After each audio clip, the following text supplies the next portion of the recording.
Once I turned 35, I had a death experience. My whole life made a turn. All I know is I ate chicken, I laid down, I woke up the next day. My stomach was hurting like never before. Never felt this type of pain. Did not know what was going on till I laid there. I just laid there for like 3 days. Then by the third day, it still was hurting. I called my mom like, something is wrong. My stomach is hurting so bad. I haven't eaten in 3 days. You might want to get over here and check on me. Mom gets over there to check on me. Nah, it's something more than just a stomach ache. You look like you dying. You know how people make jokes like, you sick, you look like you dying. But like, no, literally, I'm dying. So mom was like, you need to go to the hospital. Went to the hospital. I waited 8 hours in the emergency room and no help. The emergency room was so backed up. They ran a few tests. They was like, we don't see anything. They gave me some antibiotics and they was like, you possibly got thyroids in your stomach. And I was like, okay, I don't know much about it. So I just accepted that. I went on home, laid back down. Here I am about day 6, still in the bed. Mama was like, no, we getting up, we going to another hospital. Got there, they was like, we were gonna put the robot camera in her stomach and see what's going on. They was like, it's just so cloudy, we really can't see what's going on in there. By now, I'm out of it. They end up putting me in like an ICU to where I was just sweating. And I remember them having like 8 fans. It was just fans just blowing on me, but I'm still just sweating. I remember they like, baby, we finna send you to the trauma center. What you got going on, we don't know. So by the time I get over there, they put me in the ambulance and sent me over there. I just remember coming in and like 8, 9 doctors was waiting for me. They was pushing me out and they all was over me, Miss Carlton. And I'm just looking, I'm really zoned out at this point. This is like day 7. Day 7, no food, no drink, no nothing. I just don't know what's going on. So the doctors told my mom, we're gonna have to just do emergency surgery. We're gonna have to just cut her stomach open and go from there. We don't know what the outcome gonna be, but they like, she's going septic. And if we don't do it now, she's not gonna make it at all. So we're gonna have to take a chance to try to save her. So my mom was like, do whatever y'all have to do. Do whatever you have to do to save my baby, at this point. And they did, they cut me open. From here all the way down, my appendix had corrupted 7 days ago.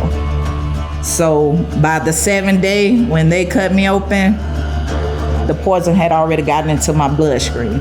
They would say, Mom, like it's too late. We tried to clear it up as much as we can. We just gonna put it in ICU and try to see what we can do. When I woke back up, I was actually in ICU and, my aunties was up in there. It was like, you want something to eat? Do you know where you are and stuff? And I was like, yeah, I'm in the hospital. And I was like, but why? What happened? And when they start to tell me what happened, I'm like, yeah, I remember all that. They was like, yeah, you done had surgery in there. I was like, surgery? And I'm like, looking down and I'm just bandaged all up. I couldn't really see what was going on down there. They was like, it's not looking good. And I was like, what you mean? I'm 35. I've always had a good life, always been healthy, never had any issues. And for, people to tell me like, you on your way out of here. I was in the hospital 30 days. They just kept working, trying to get the poison out my bloodstream. Went in the hospital, I was 230 pounds. When I did get out, I was 197 pounds. I was so little. My hair was this big. My teeth had turned yellow because I had no protein. So it was pulling from wherever it could try to pull some protein. And it was taking all the protein out of my teeth. I had got so black up under my eyes, like it was bad. They was giving me medicine after medicine. I told my mom, I'm like, Mom, I don't want no more of that medicine. Like whatever's gonna happen, let it happen. If it's my time, let it be. Mama, no. We gonna keep fighting. You're not gonna talk like that. Let me get the church people up here. They need to come pray for you because the way you talking, no. I was depressed. It was, sorry, I get really emotional.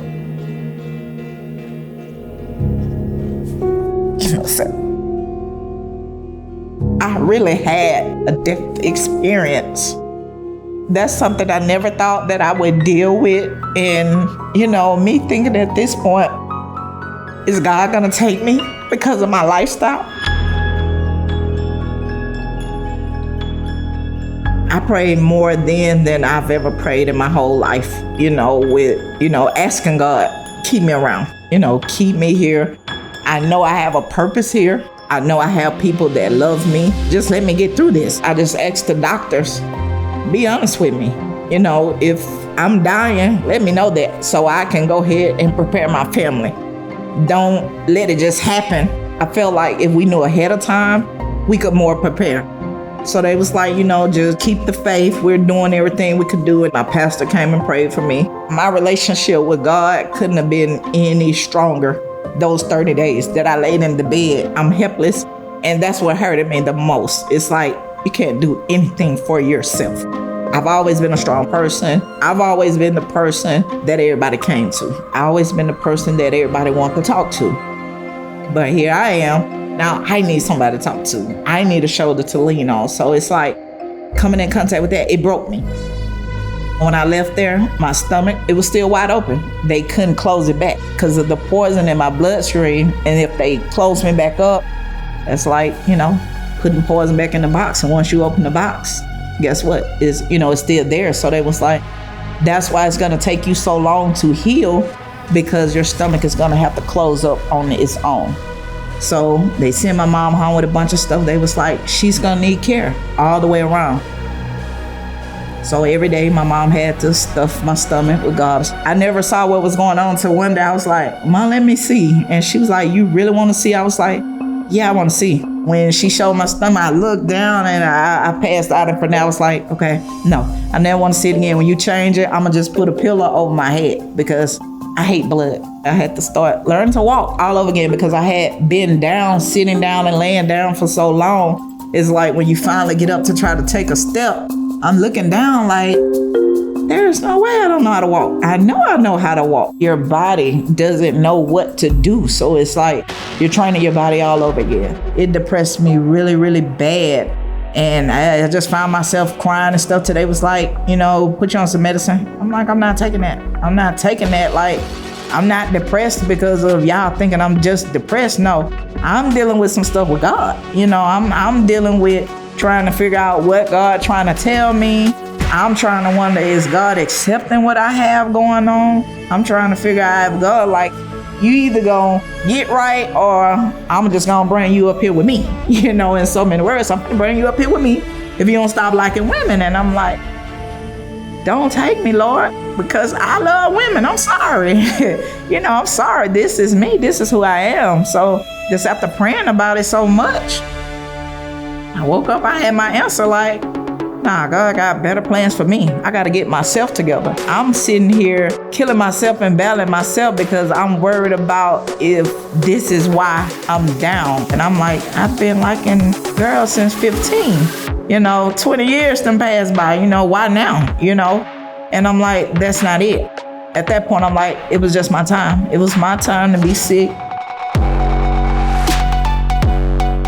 When it comes to religion and, for somebody that's strong on their beliefs on, God judges love, I would tell them, you talk to God. Don't talk to man. I can't even tell you. I can't tell you how to feel. I can't tell you how to handle your religion. You got to take time for yourself and you talk to God. And once you and God get an understanding on what it is you're supposed to be doing or want to do, then you'll feel better. I can't sit and tell nobody, hey, God this, God that, because guess what? I'm not God. I'm man too. That's your time to talk to God and, ask God, is this right? Is that right? We're not talking about the Bible, because guess what? A man wrote the Bible. If there was a God, we never saw him. That's just what we were taught. I think it's more of an energy.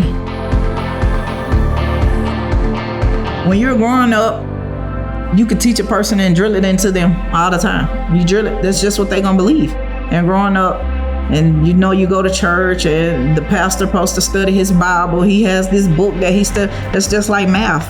He asked me any math question and I know it because guess what? I studied math and that's just a book that I took and I really wanted to get good at it. That's a pastor job, to read this book, get good at it, and tell us what the book say. But who is he? He don't know if it's true. That's just what he has studied. He studied that to give us that knowledge, and that's it. Now, when it comes to my relationship with God, it's perfect. I know that God doesn't judge me. God doesn't judge anybody according to their lifestyle. God accepted me for me, whether I'm a member of the LGBT community or whether I like men, whether I like women. You know, I like women and I'm another woman, and God is okay with that.